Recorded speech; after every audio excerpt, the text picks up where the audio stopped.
자, 꽃피는 춘삼월이 찾아왔건만 갯바위의 아침은 굉장히 살살합니다. 오늘은 감성돔을 찾아서 여수 궤도에 나왔습니다. 오늘은 여천에 사는 최진길 씨와 같이 나왔는데요. 얼마 전에 최진길 씨가 이곳에서 대박을 쳤답니다. 그래서 오늘 전화를 받고는 같이 이렇게 나왔는데, 아침에 갯바위에 내리니 다른 분이 먼저 선점을 해서 저희들은 그 옆자리에서 낚시를 해야 할 그런 입장입니다. 한 1시간 정도 낚시를 해봤지만 입질은 받지를 못했습니다. 지금은 만조가 다 돼가는 그런 시간입니다. 조금 있으면 만조에서 설물로 바뀌는 물돌이 시간이 찾아올 것 같은데요. 자, 물돌이 시간도 놓칠 수 없는 그런 시간이기 때문에 물돌이 시간을 기대를 또 하면서 낚시해 보도록 하겠습니다.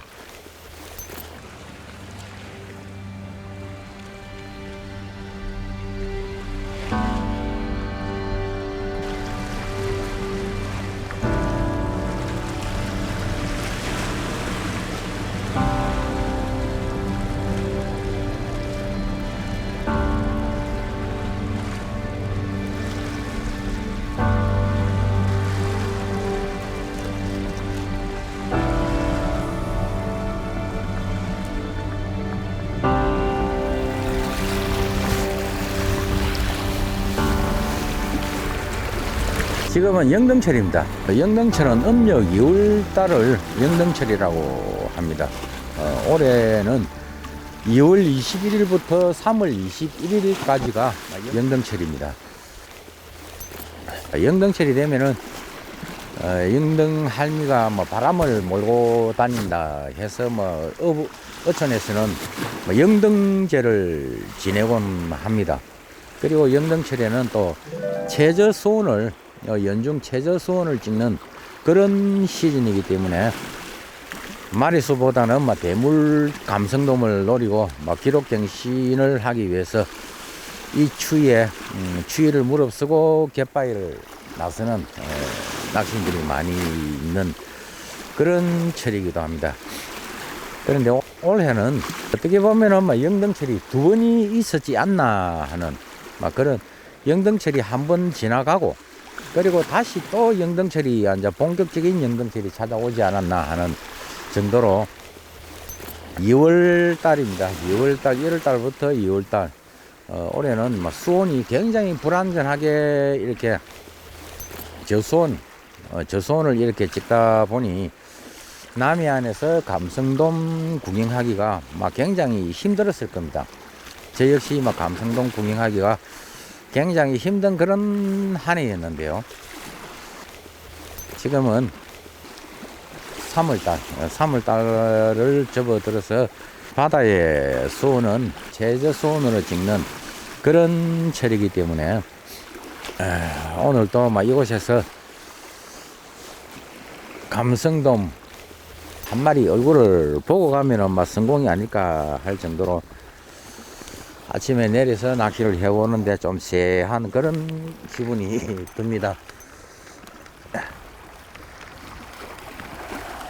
물론 이 자리는 같이 온 최진길 씨가 즐겨 낚시를 하고 꽝이 없는 그런 자리라고 합니다.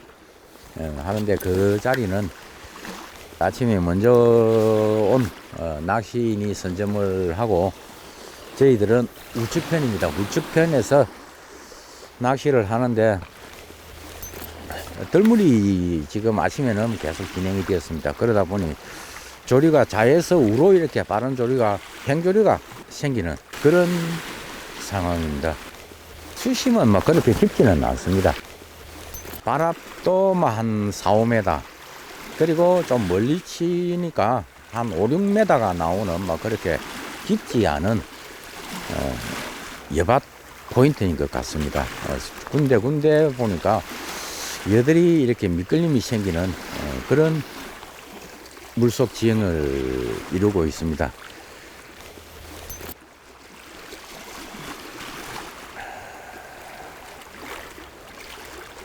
같이 온 최진길 씨가 지금 저 좌측편 쪽에 넘어갔는데 감성돔을 한 마리를 낚아내고 있습니다.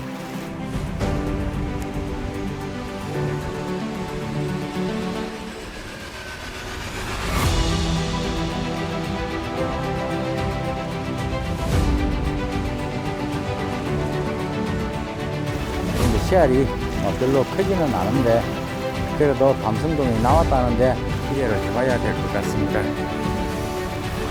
저런 씨알이 나올 시기가 지금 아닌데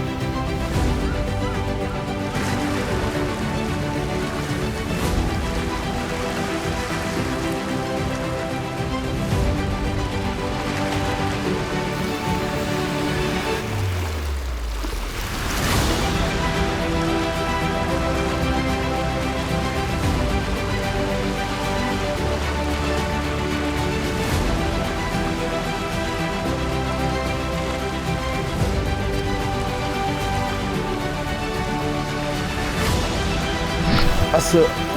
자, 첫 감성돔인데 씨알은 뭐 그렇게 크지는 않습니다. 크지는 않는데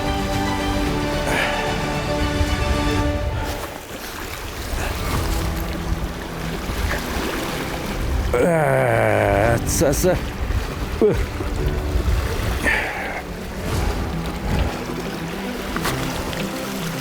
뭐야? 참돔이 올라오나? 와, 참 모르겠다. 참돔입니다, 참돔.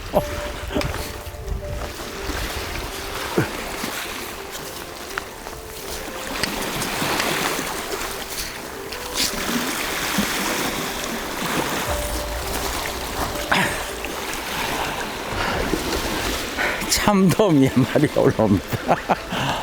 야, 니를 갖다가 낚으러 온 것이 아닌데.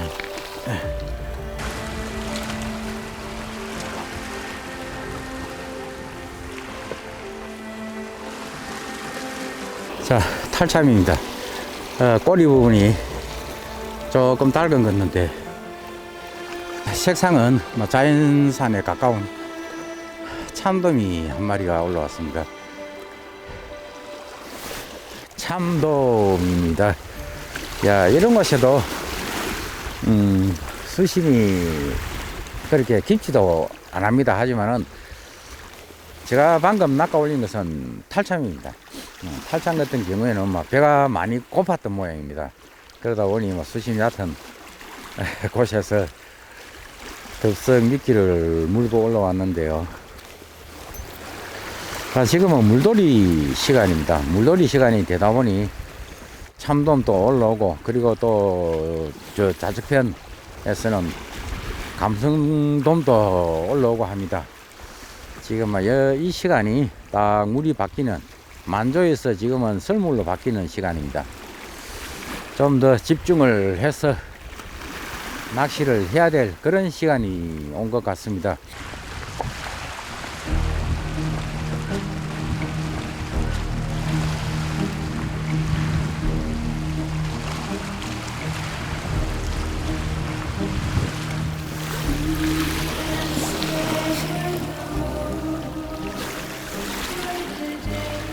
자, 포인트를 좌측편으로 옮겼습니다.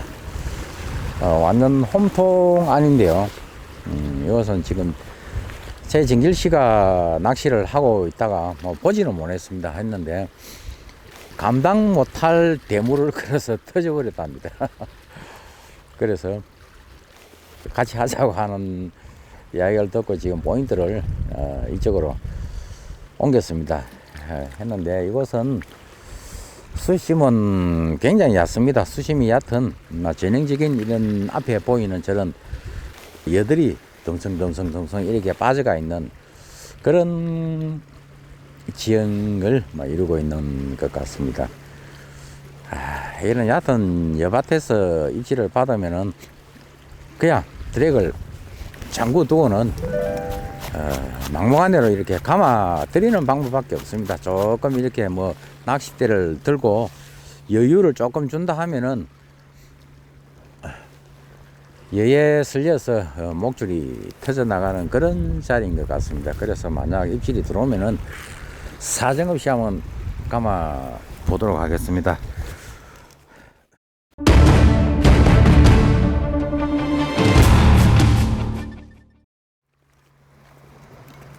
지금은 중설물이 된 것 같습니다.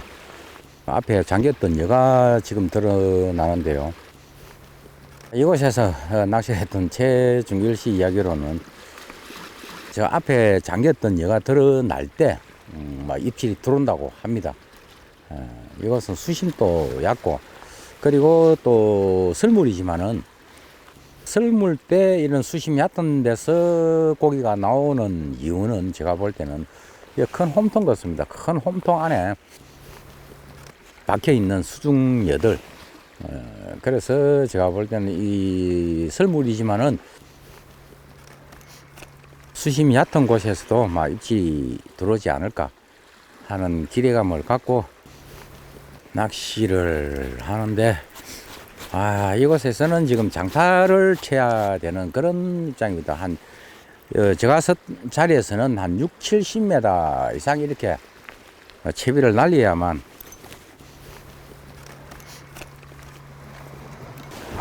덥다.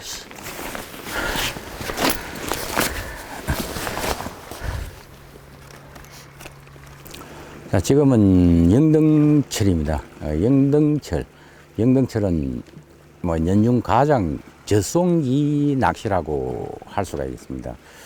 그래서 우리가 인터넷에 영등철 낚시, 저송기 낚시 이렇게 검색을 해보면은 영등철에는 수심이 깊은 곳, 그리고 또 뭐 조류가 빠른 본류대 근처, 그리고 또 오물대는 얕은 여밭, 어떻게 보면은 지금과 같은 이런 포인트일 겁니다. 뭐 이런 여러 가지의 글들이 나와 있습니다. 하지만은 제가 생각을 할 때는 영등철이든 저송이든 그리고 봄철이든 가을철이든 감성돔은 나오는 곳에서 나옵니다. 나오는 곳이라는 것은 감성돔이 던진다고 아무데나 이렇게 던진다고 퍽퍽 물어주는 그런 고기가 아닙니다. 감성돔은 물때에 따라서 자기들이 이렇게 다니는 길이 있습니다. 그 길을 따라서, 그리고 또 다니다가 밑밥에 현역이 되어서 그 자리에 오래 이렇게 머무는 것을 낚아내는 것이 감성돔 낚시이기 때문에 영등철이든 뭐 가을철이든 영등철이 아닌 그런 철이든 간에 제가 볼 때는 포인트는 다 똑같지 않나 하는 생각을 가져봅니다. 특히 봄철 같은 경우에는 산란철을 앞두고 낚시를 하는 봄철 감성돔 낚시 같은 경우에는 산란하기 좋은 뭐 몰박 근처라든지 아무래도 그런 곳이 유리하기는 합니다. 하지만 산란철을 제외한 그런 감성돔 낚시는 대부분 포인트가 영등철이든 뭐 가을철이든 겨울철이든 다 이렇게 물속에 수중여가 이렇게 좀 많이 있어서 먹이 활동을 손쉽게 할 수 있는 그런, 또 편안하게 휴식을 취할 수 있는 그런 곳이면은 감성돔 포인트가 아닐까. 그런 곳이면은 뭐 저송기철이든 또 뭐 고송기철이든 다 똑같은 그런 포인트가 아닐까 하는 그런 생각을 가져봅니다.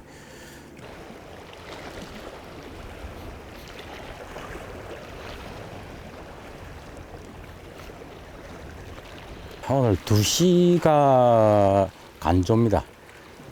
2시부터 들물이 시작이 되는 그런 시간인데요. 지금은 이곳은 모르겠습니다. 최중길 씨 이야기로는 설물 때도 입질이 들어온다고는 이야기를 합니다. 그 고기를 낚았다고 이야기를 하는데, 이런 얕은 예박 같은 경우에는 아무래도 들물 때가 유리합니다. 그래서 지금은 1시가 다 돼가는 시간인데, 한 6시간 정도 낚시를 해봤지만은 참돔 한 마리로서 끝입니다.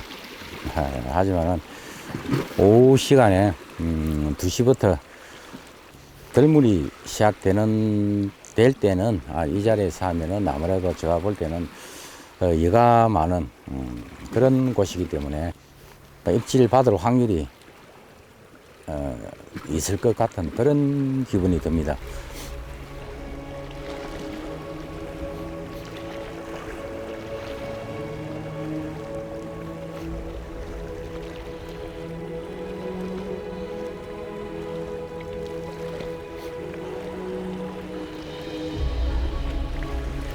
오늘 미안합니다. 예, 미안합니다. 지금 이 자리는 전방이 다 여밭으로 형성되어 있습니다. 예. 근데 저 같은 경우는 이제 한 15에서 20m 좀 멀리 던져서 발 앞으로 타고 들어오는 물을 노리면서 중간에 그 여 사이에 최대한 채비가 안착되게끔 해가지고 낚시를 하고 있습니다. 그러니까 지금 찌가 몇 원치라? 지금 저 채비는 찌는 08에 수중찌가 1.5입니다. 그 다음에 족달 비뽕돌. 그러니까 그 여 앞에다가 지금 잡고 있어야 되네. 예. 흘러보내지 말고. 예.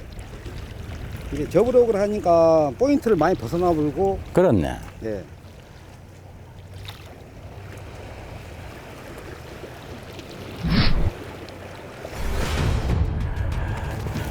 야, 내가 이 포인트를 재진일 씨가 낚시하는 곳 옆으로 옮기자마자 바로 입질을 받아냈습니다.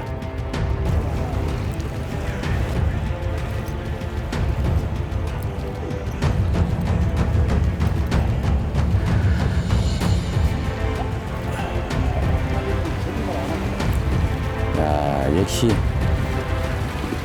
포인트를 아시는 분이 되다 보니 막 거기를 집중적으로 노리면은 감성동을 한 마리를 낚아냅니다.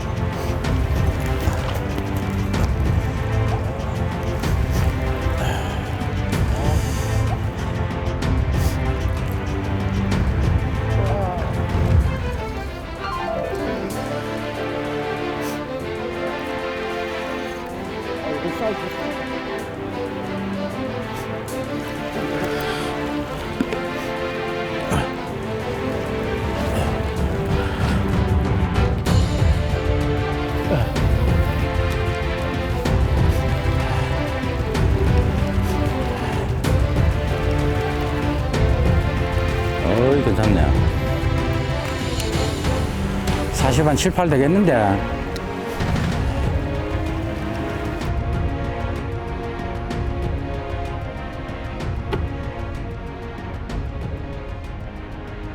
저는 이 자리가 처음입니다. 처음이지만은 제 정일씨 이야기로는 이 자리를 자주 오다 보니 제가 낚시하는 전방가 한 12시 반경 한 20m 앞에 큰 일의 여가 하나가 있습니다. 그 여 앞쪽에서 이렇게 입질이 들어온다고 합니다. 그리고 조금 전에 근 50cm가 되는 대물 감성돔을 걸어낸 자리도 그 자리고, 그래서 그 자리를 이 여가 큰 여 앞을 이렇게 노리기 위해서는 고부력 반유동이나 아니면은 고부력 막대치 채비로서 한 자리를 이렇게 고정을 시켜 놓아야만 하는데요. 제가 하는 전청 낚시 같은 경우에는 좀 무거운 봉돌을 단다 하더라도 열을 타고 이렇게 넘어가 버리는 그런 경우가 생겨납니다.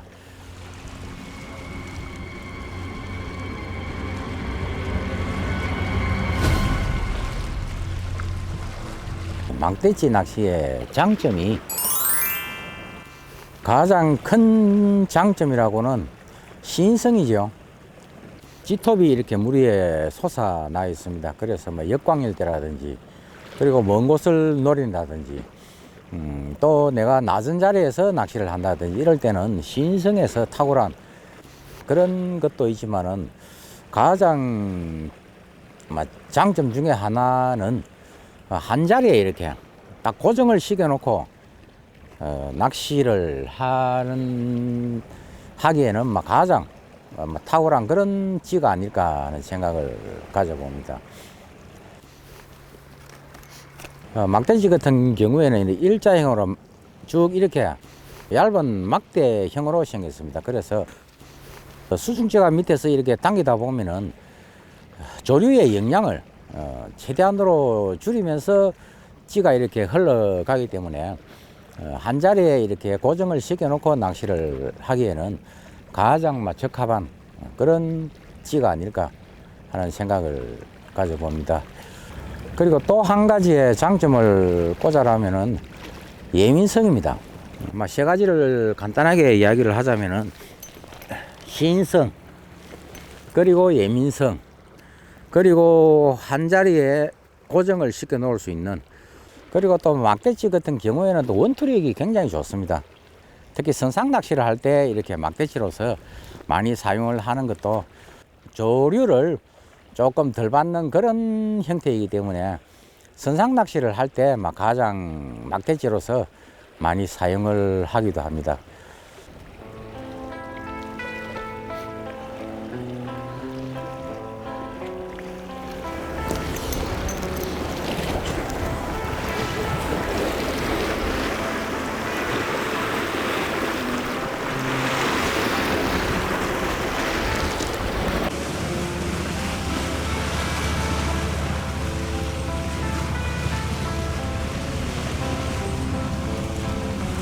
자, 지금 너울이 올라옵니다. 지금 건너가야 되는데 마지막 캐스팅을 한 것 같습니다. 이거 뭐 걷고 오늘 낚시는 접어야 될 것 같습니다.